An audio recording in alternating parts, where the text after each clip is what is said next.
Welcome to 5% Radio, where it's all about learning like no one else today so you can live like no one else tomorrow. Please be sure to share and subscribe. What's up, 5%ers, and welcome back to episode 79, another episode of the 5% Radio podcast, where it's all about learning like no one else today so that you can live like no one else tomorrow.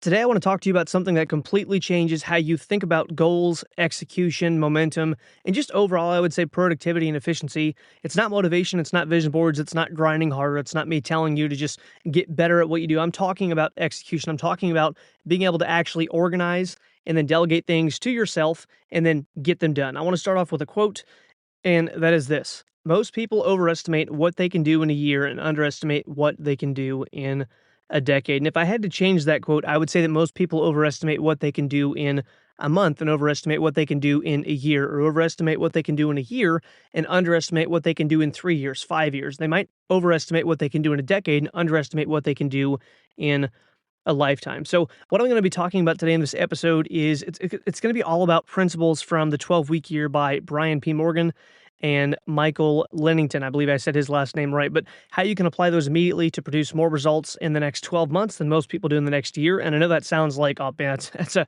crazy promise. You know, what a great hook to start a podcast. But I'm serious. If you're building a business, growing a team, trying to escape the 9 to 5, or simply just want more control of your time and income, or honestly, even if you love what you do, you just want to get more done, this framework in this book, all the things that I'm going to cover on this episode are going to really help you if you've not read the book. If you have read the book, reread it. If you have not read the book, the audiobook is fantastic and the book is good as well. But anyway, so section 1, the first thing I want to talk about is the core problem, which is the annual trap, meaning like the 12 months, and people kind of get stuck in this mindset that they have 12 months. They have 365 days to accomplish this goal versus really saying, how can I hone in and get as much done today, this week, this month? So when you set a goal that's 12 months away, January feels productive, February still feels pretty early, you're still doing good.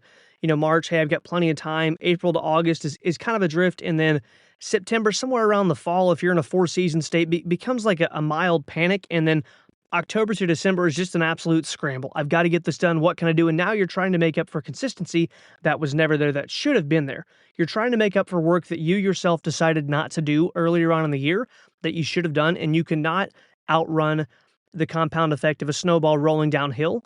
And that snowball, even though you decide, hey, I'm going to push it downhill faster, you can't make up the ground that you would have had if you just would have let the thing roll in the first place and just stayed consistent. So the truth is, whenever you give yourself 12 months to do something, your intensity just drops way, way, way down. It would kind of be like the equivalent if I told you, hey, look, you have 30 minutes to do a workout, make it as intense as possible, or get as many reps of this exercise, run as far as you can, 30 minutes, versus if I was like, hey, look, you have to run 100 miles in the next week and just get the work done. Your intensity and your focus and your ambition to get more done in a shorter time is going to go way, way down. So execution actually is going to kind of expand. In other words, your work is going to get diluted in order to fill that time, because you know mentally, I've got a long time to get this done. And the next big idea that I want to talk to you about is really, and this is from the book, but there is no quote unquote year.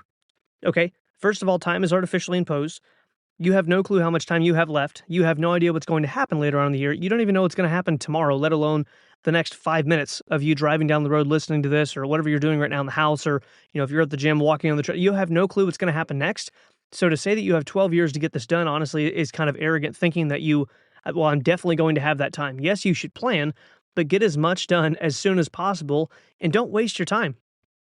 Like, don't operate in years. This book really kind of goes over the premise majorly, and this is, it's where the title came from, the 12-week year, that you operate in 12-week cycles. So that's 3 months. Okay, so if you'll operate in 90-day sprints, basically, 12-week cycles, instead of thinking in terms of a year or, 6 months or seasons or whatever else, it's short enough to create urgency. It's long enough to create meaningful progress and impact, and it forces clarity on a daily and weekly basis to make sure that your execution is actually on important things. So instead of thinking, what do I want to accomplish this year? What do I want to accomplish in the next 12 months? What do I want to accomplish before 2027 or whatever year it is right now that you're listening to this?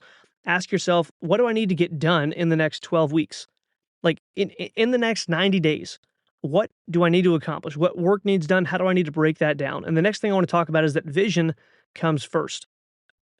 So if you're looking at this in terms of kind of like breaking things down, I want you to understand the authors in this book really, really, really emphasize and hit on just over and over and over again. You don't start with task, you start with vision. You have to start with where you want to go. Stephen Covey called this begin with the end in mind.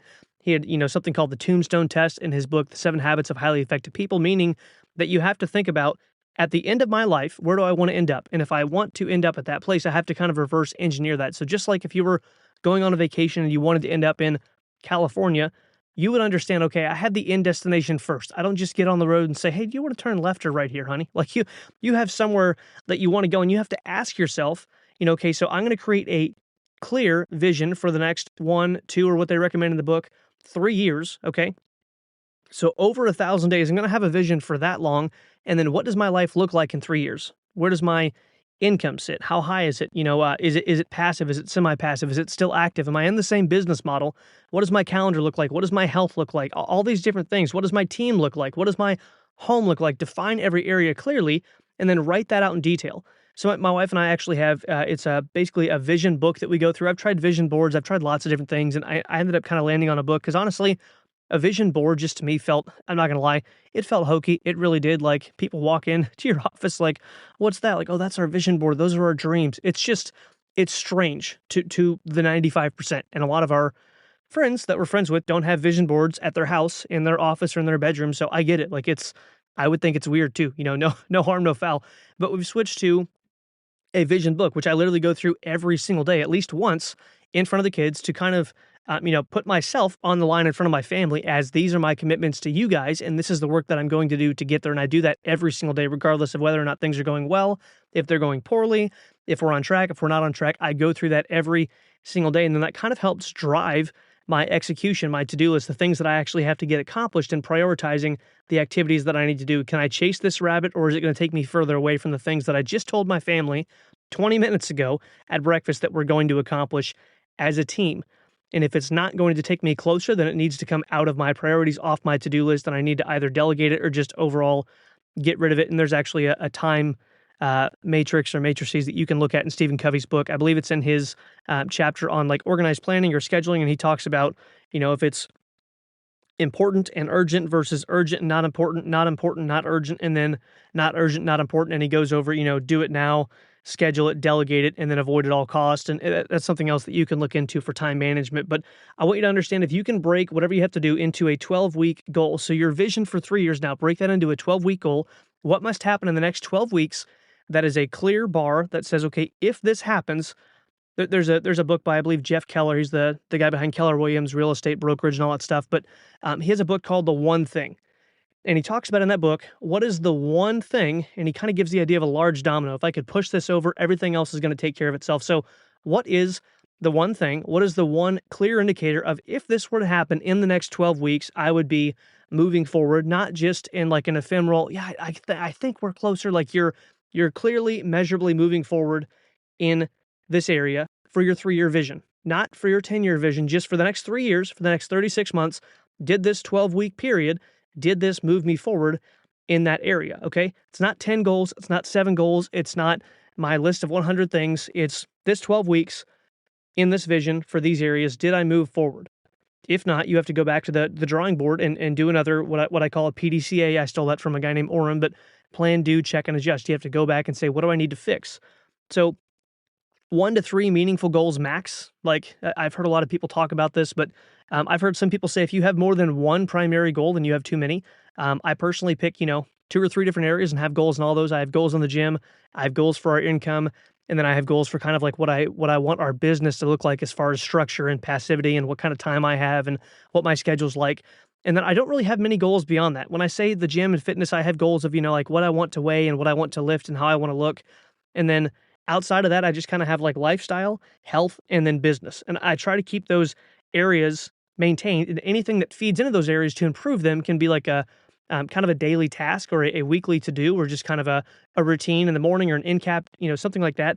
But overall, I make sure that I keep my goals pretty minimal. I don't want to have, 20 goals that I'm working towards. It just becomes too much. And then, okay, well, I made progress over here this week, but then I'm kind of lying to myself because I dropped the ball in these 8 other areas. And that becomes very productive in the wrong direction, unproductive very quickly. So, for examples of this would be I need to generate 40 qualified leads or book 40 qualified appointments with XYZ, whatever your niche is or your job or your business, or I need to launch one offer. I need to recruit 5 key team members. I need to lose 10 pounds. I need to build one automated sales funnel. If you're in anything that's making money online, I need to close this many deals. I need to have this much cash collected. I need to pay off this much debt. I need to, put this much in our vacation fund. Like, I don't know what your goals are, but have clear markers of how to measure it. I was talking to a guy today. I don't know if he listens to the show, but shout out to Jeremiah that goes to my gym. The dude's lost like 110 pounds, and he was talking about he loves going to different places to try all kinds of different pizza, which, I can't blame the guy there. I love brick oven pizza, or really gas station, any kind of pizza, really. I'm a huge fan. But anyway, one of the things he was talking about is he set himself a goal of, I'm not going to have pizza again. Again, his favorite thing. I'm not going to have pizza until I lose 75 pounds. It's called a give up goal. So he was extremely focused. When I get this, I will reward myself, but only when I get this. And until then, I will not have one of my favorite things. So he was extremely focused. And if you pursue too many priorities, you have none. If he would have said, hey, I'm going to lose 75 pounds and I'm also going to increase my income by $200,000 in the next 6 to 9 months, and I'm also going to do this, and my wife and I are also going to travel to 7 foreign countries this year, like, there's too many goals and they conflict with each other. And then you're trying to figure out, okay, which one's really more important? Which one do I let slide off the table so I can make this other one happen? So limit your goals. Now, principle number 2 is execution is more important than ideas. And this one's a hard one. If you're an entrepreneur, if you're someone like myself that has ideas all the time, I know a lot of entrepreneurs talk about, oh, I have ADHD, or I have ADD, or whatever else. I don't believe that. I don't believe a lot of people actually have diagnosable. Like, I think that's kind of a farce. It's a great excuse to medicate kids. You don't have to agree with that, but that's my opinion. I'm sticking to it. But I have a ton of ideas. And as an entrepreneur, as someone who wants to be focused, and I have kind of an end vision of my life, what I want to do, how many people I want to speak to, the books I want to write, all this different stuff, the income I want to generate. I have all these different things. And I literally have a document of places where ideas go to die. Like, I still have them. I write them down, but I put them on a Trello board in a Google Doc. And there's a 99.999% chance that 99% of those will never get executed on. But I'm like, I had the idea. That could be a multi-million-dollar idea, but it's not my primary focus of what I'm doing right now to generate passive income, to move my family forward and create generational wealth. So I'm going to put that in this document. And it's literally called, like, something along the lines of pet ideas, place where they go to die, or something along those lines, because I can't chase every rabbit that comes up. But you don't need more information. You don't need more, a better morning routine. I mean, you could, but most likely what you just need is more execution. You need better execution. You need more intentional, more consistent, more focused execution. And you might have to go ahead and look at this and say, okay, this might be more important than my current plan. It might be execution over more research. I might need to read less and actually get more done. If you're reading 3 or 4 hours a day and you're already financially free, man, awesome, do it. If you're not to where you want to be, though, in your career, in whatever area, like, for example, I cannot wait to be able to work out twice a day, 6 days a week. Like, I love training. But right now, that would be a massive distraction, and I'm either stealing time from my family, I'm taking focus off business, or I'm choosing to let something else slide off the plate that would generate more income in this season just so I can go work out, which, yes, it's fun, but hobbies are secondary to habits, like things that should move you forward. If your hobbies are over your habits, your things that are actually going to keep you productive and keep you moving forward, then your priorities are out of whack. And if you think that it's more important for you to go play video games or go out with the guys or the gals, or, do whatever, you can have fun hobbies. That's great. But you might have to miss some sports games. You might have to give up some things. There's several things I can remember specifically. There are multiple things that when I realized, okay, entrepreneurship is the direction that I want to go, personal development, need to learn sales, communication skills, all this different stuff. I need to learn some marketing. I need to learn some leadership. I need to learn financial responsibility so I can actually keep money and it doesn't just keep running away from my bank account. Like, I had to learn some things, and I was training probably 20 hours a week. I was tumbling. I was doing some CrossFit workouts. I was powerlifting 4 days a week. I was doing jujitsu 3, 4, 5 days a week. And I paused a lot of those things and said, okay, I'm going to keep working out in the gym, but everything else, like martial arts, I'm going to quit doing that 4 or 5 days a week. I can still do it intermittently, but I can't do it 4 or 5 days a week and keep up all these other areas. Music, I'm a huge music person. Love music so much. I play a lot of instruments. I sing. I've done it since I was like 8 years old. As far as the instruments go, I've been singing as long as however old little kids start singing. I don't know. I think for our kids, it's like 1.5. But I pushed some things off my plate. I said, no, I can't go. There was a lady that she ended up passing away. She was a gal that I wanted to teach me piano again. I did some piano with her when I was in college. She was one of the best in the state. Everyone knew who she was. She handpicked her students, and she told me, hey, you can come back and I'll give you lessons. And I'm like, man, that's a good thing, but it's not great in the direction that I want to go. So we had several conversations on the phone, and she offered for me to come back. And is it, could I say, oh, that's a regret? Yeah, I could, but I've moved forward in the direction that I want to go, and I can always pick that up later from a different teacher. And we had a relationship already. We kept that relationship. But if I had moved forward and I had, concert piano level skills at this point, is that going to actually give me, the lifestyle that I want? No, it's not the direction that I wanted to go in. So I had to put some things kind of on the back burner, so to speak. But one of the things that you've got to do is you've got to understand that high performers identify a few activities that move the needle. They track them weekly and they execute on them relentlessly. These are things that, like, I talked to a small group the other day, and I was talking about the importance of a daily to-do list every single day. And there's all kinds of different levels of time management. There's first principle thinking, and there's times you have to step back and say, okay, am I being efficient, or am I just being active? Am I in results mode, activity mode? Like, what am I actually getting done, or am I just putting things on a list? I mean, I know people that will write things down that they've already done just so they can check them off because it feels good. Like, oh, I got a dopamine hit. I did something else. Like, well, that's already been done. It doesn't really help to put it on a list. You were no more productive, but you're able to feel like you got more done. That doesn't matter. I love cleaning the floors in our house. I don't know why. That gives me great satisfaction. But if I do that 5 days a week and I have things that slide off my plate that could have made more income or could have moved us forward passive income, or could have, I could have invested more time with my kids, I'm never going to look back on my deathbed and been like, dang, I am so glad that those floors, man, I'm so proud of those floors. My wife's like, yeah, but we never, and I'm like, honey, shh, like the floors, just have gratitude. Like that, it's never going to happen. So you've got to make sure your priorities are in line. The fifth section, the thing that I want to talk to you about next would be that the most powerful tool is a weekly scoreboard. And there's actually phenomenal book that I read. I think it's one of the top 100 leadership books of all time, but it's called Resolved by Orrin Woodward, 13 Resolutions for Life, I want to say is the subtitle. And I've talked about that before on the show, but he talks about keeping score.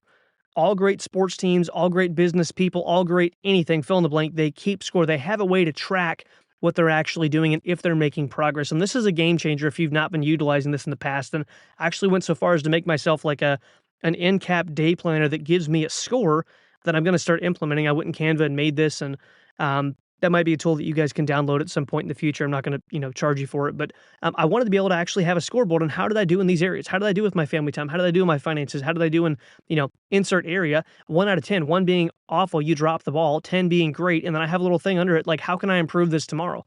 And if it was a 10 out of 10, which, I mean, I don't think anyone would be honest and say, yeah, I had the perfect day in all these areas. If it was a 10, how can I replicate that tomorrow? How can I do the same thing tomorrow that I did today that made that a 10? So instead of measuring results monthly or weekly, you can measure these daily. Weekly is a great place to start, though. If you want to get to a truly elite place in what you do, though, and if you're already doing a great job of doing some of these things, then start taking, if you're doing it monthly, do it weekly. If you're doing it weekly, maybe do it twice a week, and then eventually move down to once a day. And you can do things twice a day. If you're a person who's very efficient, you're very focused already, and you run a team, you can look at, okay, we did thing number 1. Has thing number 2 priority changed based on this list of what needs to get done and based on what we actually discovered while doing thing 1? Because thing 3 might actually need to become thing 2 in order of priorities, not just saying, well, we ordered them 1 through 6 and we should just get them done. If we get them done, great. If not, like, thing number 3 might actually be the next thing number 1 once thing number 1 has been checked off, if that makes sense. So just always make sure that your long-term vision, your priorities, your 3-year goal, your weekly, monthly, daily, make sure that stuff is all congruent and lined up. And the question doesn't become, okay, did I get something done today? The question becomes, did I execute on the critical, the crucial, the most important things that are going to actually produce results towards, again, my 3-year goal, my 12-week goal, whatever that is, did I do that today? And if you're looking at how to actually build a 12-week plan, here's just a couple of quick tips. So the first thing you should do is really just define the goal, define the 12-week goal, make it clear, make it measurable, make it specific, make it something that you can just look at readily and say, I did or did not make progress to that. Maybe it's closing a certain amount of clients or booking appointments or raising your revenue or losing weight, whatever that is. Just make sure that it's something that's clear, that it's measurable, that it's specific. And then step 2 would be identify the lead activities, meaning the things that actually move the needle, that produce the results. And I say this as nicely as I can, but a lot of people are self-deceived about the difference between activity mode, doing things right, which has been defined as the difference between management, leadership. Managers do things right, leaders do the right things. Activity is I did things right. Results is I did the right things, okay? So make sure you're doing the right things, but make sure you actually have a clear goal of what that looks like and know what activities move the needle forward. You don't control outcomes. You don't control actions of clients or anyone else that you deal with, but you can control 2 things. yourself, so the inputs that you put in, and how consistently you do those inputs. That's the only thing I can control. And inputs, if they are right, if they are consistent, and if they are at a high enough volume, meaning you do enough of them, will eventually create the proper output. It might be a different level of output than it is for someone else. Someone else might put in 100 and they get out 3,000. You might put in 100, you might get out 5,000, or you put in 100 and you get out 500. You can't complain about that. You can't whine and gripe and moan and cry and, well, this isn't fair. You put in the inputs and the outputs will be determined. But if you put enough inputs in consistently enough and you do it right, the output will happen. Good in, good out. Step 3 would be to create a weekly execution score. So score yourself. Give yourself, percentage of planned activities completed. You could score yourself on 1 to 10. There's a lot of different things that you can do, but the book does recommend an 85% execution rate would be a successful threshold. So if you were at an 80%, it was not a productive week. You didn't really move the needle forward as much as you could have, or it wasn't a productive day, depending on how you're measuring things, but they did recommend weekly. But below an 85, you didn't fail, you just got data. You learned lessons. But execution must be the scoreboard, results rather than activity must be the scoreboard. So I'm going to keep moving through these, but section 6, the next thing I want to talk about is just time blocking, and this is critical if you are someone who actually wants to be organized. And the book talks about if it's not scheduled, it does not exist. Like, I talk to a lot of people that do not run their life by a calendar, and if that's you, that's totally fine. But if you want to be successful, you've got to start that. I don't care if the only thing you have in there is your job, your haircuts, and dinner dates with your spouse or your significant other, but you've got to have stuff in there. Because if someone says, "Hey, what are you doing?" Like, if you ask me, "Hey, what are you doing 3 months from now on a Tuesday?" Like, that, I could pull up my calendar and there's most likely something in there, or there will be something in there. But I'm going to tell you that if I'm booked at 7 or 8 p.m., I know that. If I'm free at 3 to 6:30, I know that. It's not like, oh, I have no clue what we're doing. Like, I know where I'm going to be when, and sometimes it's 2 weeks out, sometimes it's only a month out. But there's a lot of things that are reoccurring in your calendar that you can put in that are every 6 weeks, every 6 months, every 12 months. Like, you have a doctor's appointment. If you don't put that in your calendar, you're like, they're going to text me. Put it in your schedule. Control your life, because you don't want to get punched in the face by life 6 months from now, 5 months and 27 days when they text you 72-hour notice and you're like, oh, crap, I got something booked. And now you have to decide what to cancel. Keep a calendar. Have strategic blocks of time. Have prospecting blocks if you're in, sales or some sort of business. Have creation blocks. Have workout blocks. Have, maybe you're doing daily devotions and you want to get in the Bible. Have that in there. Maybe you need reading time. Maybe you want family time. Maybe you have, specific times set aside with your spouse every day when you come home from your career or your business. Not that your business and your career can't be the same thing, but you know what I'm saying? You come home and you have intentional time. Like, I have intentional time every day with my kiddos. And there's always time in the calendar. I never book myself so full that I have no time for my kids, ever. Not once. Unless I am out of the state or, like 4 hours away, 3 hours away. If I'm 4 hours away, I'm probably out of the state, in hindsight. But there's never a day when I'm home that I had absolutely no time for my family, because I make sure that I schedule that in, because that is top priority in my life.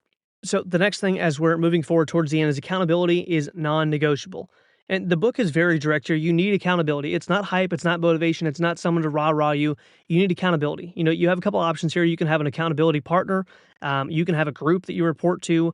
I actually had a group of guys, shout out to Josh, Caleb, and Steven, a group of guys at one point that I was reporting to on when I woke up. And if I forget what it was, if I had to buy one of the guys at Chipotle gift card, or if I had to send $5 to everyone in the group or something like that. But my goal was to get up every day by, it was either 5:30 or 6. It was something atrociously early for me at that time in my life. I wake up at 5:15 now, more days than I don't, to go to the gym and things like that. If it's a day off, I might wake up at 6:30 or 7:15, whatever. But so I wake up early now, but at that point in my life, I had never started doing that because I didn't have to. I worked a job where I didn't have to be at work until 8:30. And that was actually one of the things that kind of helped me start moving in the direction of entrepreneurship, is not sleeping in. And I had to text everyone in the group by a certain time, or it was considered like a pass-fail sort of thing. So have a weekly check-in call. Have someone that you meet with on a regular basis. Have a public commitment. Post things out online and then fulfill them.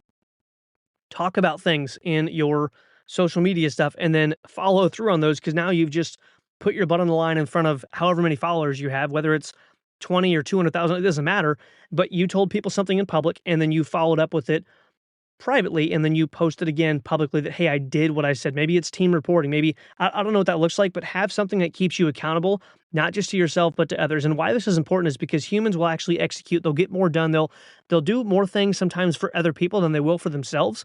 And that really sounds dumb to some of you, but if you've never had experience with this, if I tell someone something and I don't do it, I lose trust with them. I also lose trust with me. But worse yet is if I tell myself something and then I excuse away that thing to myself and I don't end up doing it.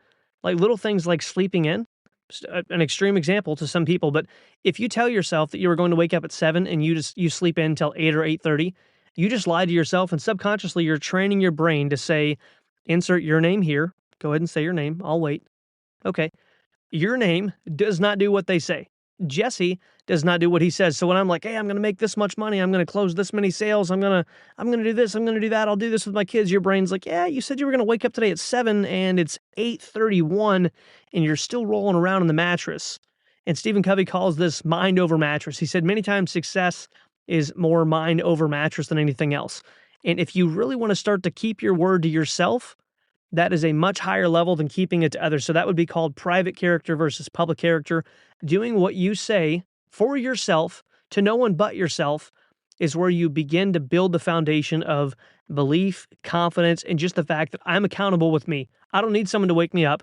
I made a comment the other day to someone that I have a training partner. I'm working out with a good buddy of mine named Adam, and I really enjoy the time. We always have really great conversations that usually have nothing to do with the gym, but we talk about anything and everything. We talk life, we talk our families. We talk.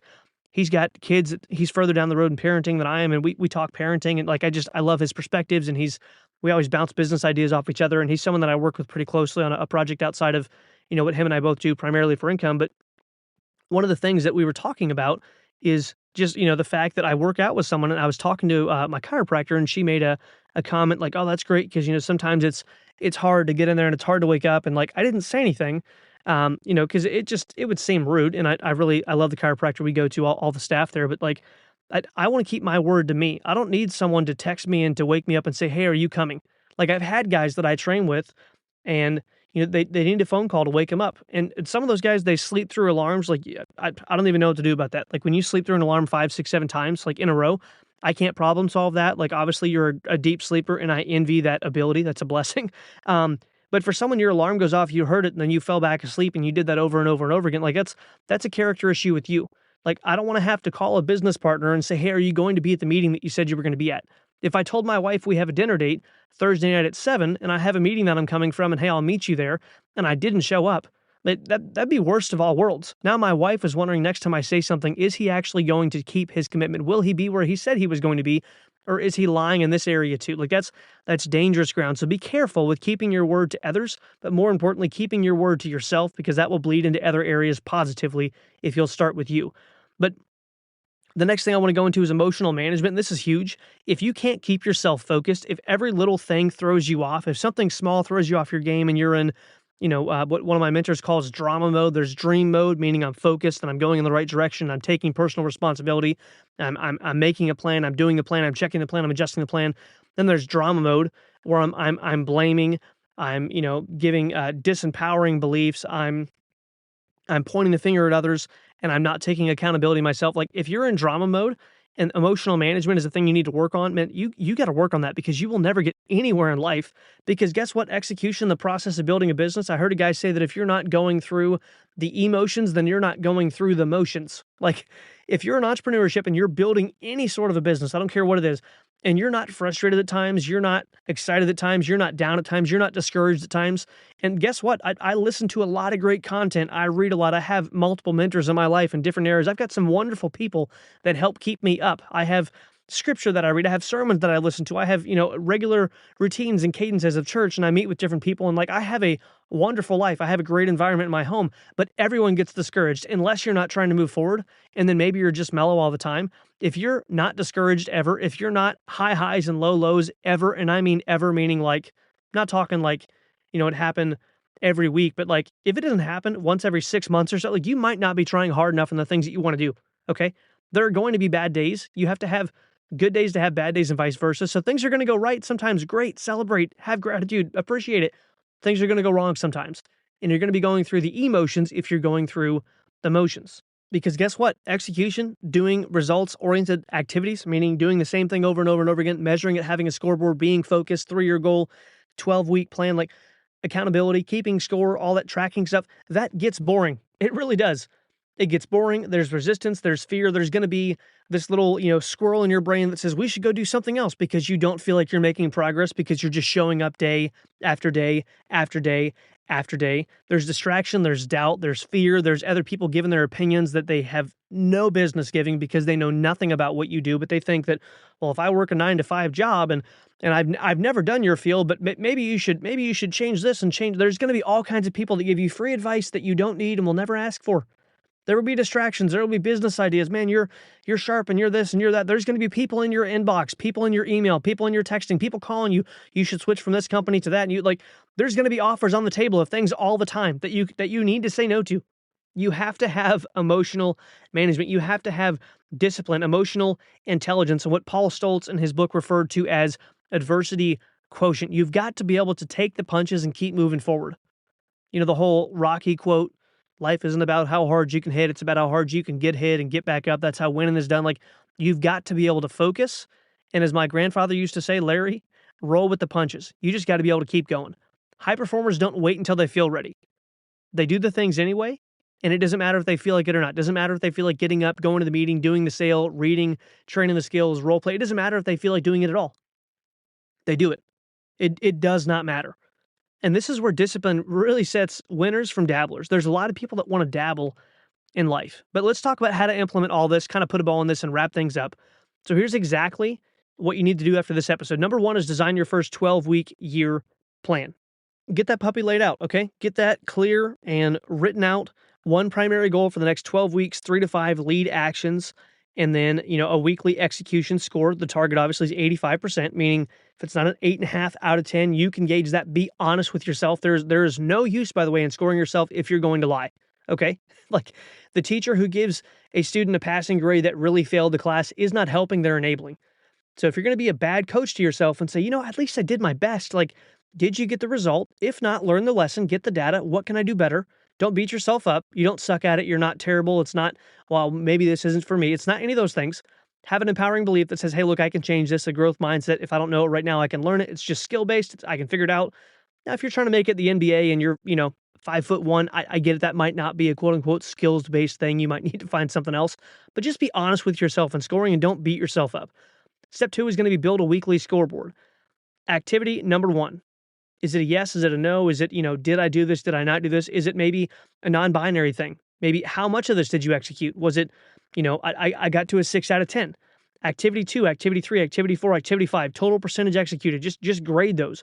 Grade yourself on those. Add that score up. And whatever your total, take a percentage of that. If you're doing, 1 out of 10. Okay, so if I had 5 activities, that's 50 points total. And I had, a 6, a 4, a 7, a 3. Add all these different things up.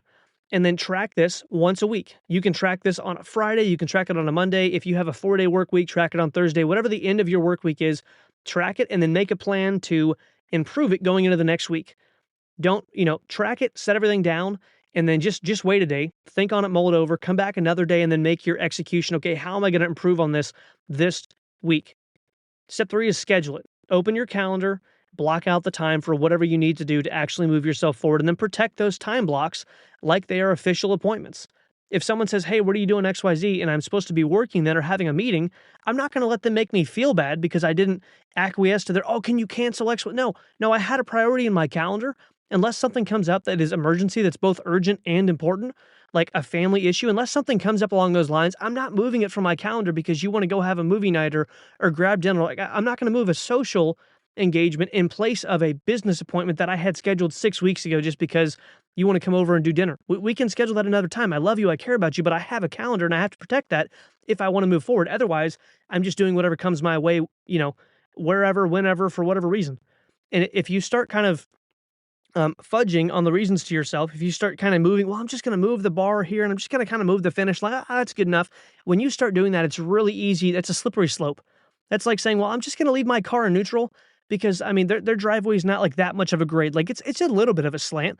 At what point do you say, I have to put the e-brake on? At what point do you say, I have to put the parking brake on? I have to make sure that this does not move. Because your life can become, it's not that big of a deal if I move this and move that. And then you look forward and, okay, your 12-week year plan, so to speak, your 3-year vision, now you're like, I'm just going to cross out on my New Year's resolution 2020, I'll mark it. I'll just cross it out and put the next year. I'll just move it back to next year. It gets very dangerous. And remember, you don't have 12 months. You have 12 weeks. You don't have a year. You have 3 months. You have 90 days. It's a 90-day sprint. And then plan, do, check, and adjust the plan, figure out what's needed, check the work, and then do it again. 12 weeks, check, adjust, do it again. 12 weeks, check, adjust, over and over and over. This compresses time, increases focus, and raises intensity. And lastly, why this all works so well, especially for entrepreneurs, if you're building, whether it's a side hustle, if you're in sales, if you're in door-to-door sales, direct sales, if you're in car sales, like if you're in real estate, if you're just building a business, if you're on a marketing agency, I don't know what you're doing.